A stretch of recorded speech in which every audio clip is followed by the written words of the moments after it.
What if my so-called limitations become my platform to speak? I'm not just a photographer with a short stature. I'm also the founder of Little Mighty Warriors, a community for people with skeletal dysplasia. I'm passionate about creating spaces where people who struggle like me can be seen, heard, and given an opportunity.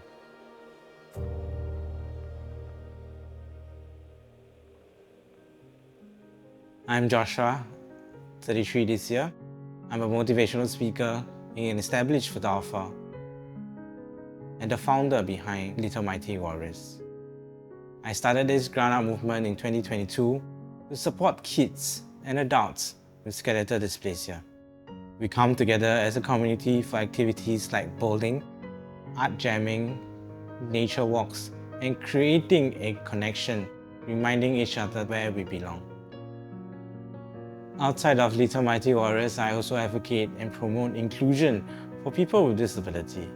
From giving talks to podcasts and interviews, it is a way for me to use my voice, not just for myself, but also others who felt unseen. Whether it's through Little Mighty Warriors or in other areas of my work, I spend a lot of time with children. I connect with them through customized kids program and simple everyday moments. It is these moments that they forget about the differences and just treat me as a friend. But I didn't always have this clarity. I was diagnosed with achondroplasia before I was born. It is a bone growth disorder that affects the development of the bone, leading to a weaker spinal cord, shorter limbs, and a larger head. During one of the prenatal checkups, doctors noticed these symptoms which led to the diagnosis. Growing up, I was often compared to my sibling, which seems to have it all together, a stable job and a predictable life. I could only walk at the age of 4 because my spinal cord was too weak. While other kids ran freely, I had to go for physiotherapy for a number of years, learning to stand, to take steps, and to balance. Step by step, there were signs of improvement because my parents and grandparents invested a lot of time into helping me through these sessions. My grandparents took it upon themselves to transport me back and forth, navigating buses and taxis with a heavy stroller. I could see that it was tiring for them, but they never complained. But the world didn't always move with me. People would stare and ask questions. Why are you so short? Can you really do that? One of the incidents that I remember vividly till today was during one of my ride healing trips. When I was about to step into the car, the driver made this remark.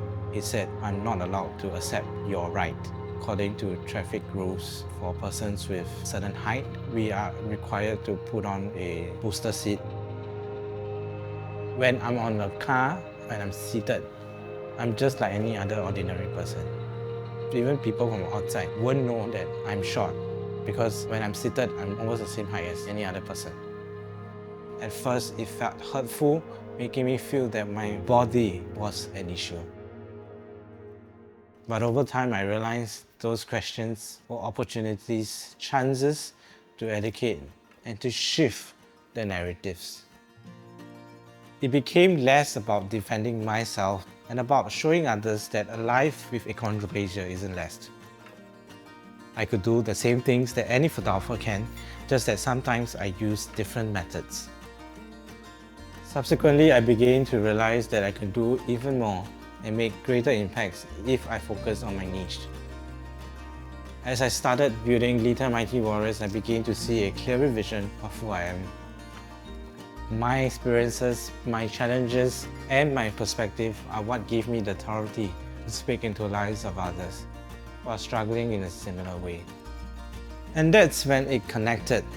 The very things that once felt like setbacks became the foundation for a purpose much bigger than myself. Today, I'm leading a community of children and adults by empowering and encouraging through programs, talks, and fellowship. Looking ahead, I envision Little Mighty Warriors going beyond Singapore. I want to connect with others in the Southeast Asia and all to the world who share this condition and potentially create spaces where we can come together, share our stories, and raise awareness about inclusion. It is not just about skeletal dysplasia. It's about bringing visibility, opportunity, and support to people with disability, reminding the world that our lives are full, vibrant, and worth celebrating for. I hope to inspire others to see beyond the labels and limitations. It is about facing those limitations and breaking them together with the community. I want people to look at me, not just see someone with a short stature, but a person standing tall with purpose and determination.